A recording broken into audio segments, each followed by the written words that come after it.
The Uchiha massacre wasn't just a tragedy, it shaped the entire Naruto story. But what if it never happened? Imagine a Konoha where Itachi didn't have to make the ultimate sacrifice. Sasuke didn't root for a decade, and Danzo, well, Danzo's probably still shady, let's be real. Let's dive into this alternate timeline and see what chaos and surprises await. Without the massacre, the Uchiha clan stays intact, but that doesn't mean Konoha turns into a utopia. The tension between the Uchiha and the village leadership still very real. Fukaku, the Uchiha patriarch, might push for more power in Konoha politics, turning the village into a ninja version of Game of Thrones. And Danzo, oh you know, he'd be still plotting in the shadows, probably writing angry letters to the Hokage about those rebellious Uchihas. Now let's talk about Sasuke. No massacre means no revenge arc, and honestly, that means no emo face Sasuke. Instead, he grows up with Itachi as his mentor, teaching him the value of strength without vengeance.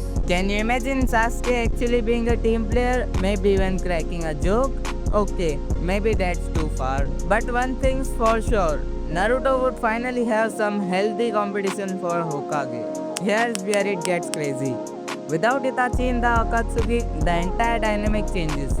He was a spy keeping them in check. Without him, Obito's plan might escalate even faster, and Madara, he loses one of his key pawns. The fourth great ninja war could look completely different. Imagine the Uchiha fighting with Konoha instead of being pawns of the enemy. And Kaguya's resurrection, that might not even happen. The ninja world could avoid some of its biggest disasters. But let's be honest, we would miss some iconic battles along the way. It's fascinating to think about. An Uchiha clan that survives could lead to a stronger, more united Konoha or a bigger civil war. Sasuke might have grown into a more balanced person, but would we lose the emotional depth of his and Itachi's stories?